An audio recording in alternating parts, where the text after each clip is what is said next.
Didier Reynders became the European Commissioner for Justice in 2019. As an EU official, he became famous for his dislike of the Law and Justice government. Under the guise of concern for Polish democracy, the politician ruthlessly attacked our country and blocked attempts to reform the justice system.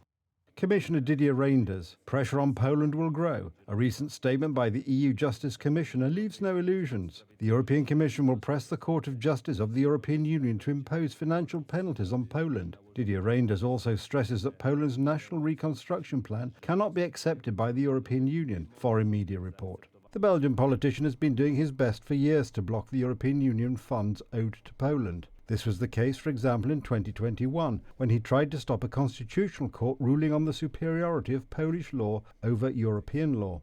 I can confirm that on Wednesday, Justice Commissioner Didier Reynders sent a letter to the European Affairs Minister Konrad Szymański and to the Justice Minister regarding the Polish Prime Minister's request to the Constitutional Court on the 29th of March. The Commission is concerned about the request because it calls into question fundamental principles of EU law, especially the primacy of EU law. Vigan said at a press conference in Brussels. Interestingly, when the German Constitutional Court made a similar decision in 2020, Commissioner Reynders was noticeably silent.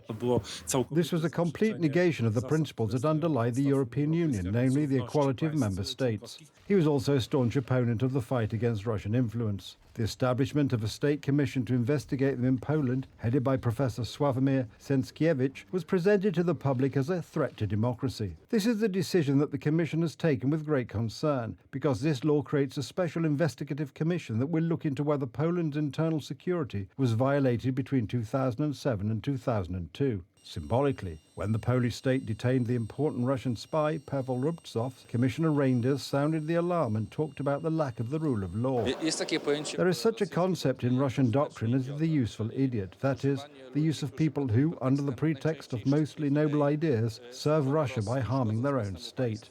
Didier Reynders has been presented as a paragon of all virtue over the past few years. Now, when our journalists ask politicians of the ruling coalition about him, they don't know the case. I do not deal with Mr. Reynders. He was not your friend, the authority of the rule of law? No, fortunately not. Or maybe he was one after all.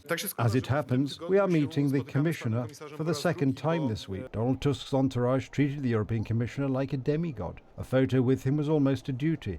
Politicians, independent judges, and even activists such as Ludmiła Kozłowska, who was expelled from Poland by the security services, or her husband, Bartosz Kramek, who destroyed the barbed wire on the Polish-Belarusian border, took photos with him. However, Didier Reynders was closest to Adam Bodnar's heart.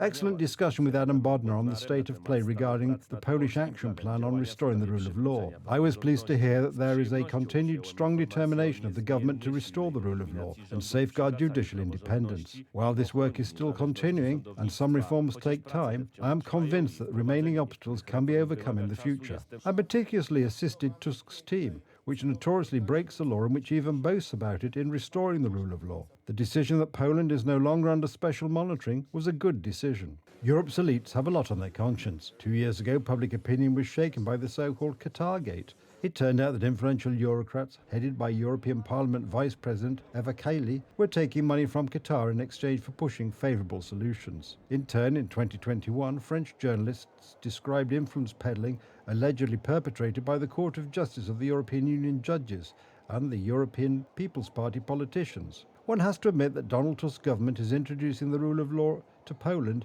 in true European style.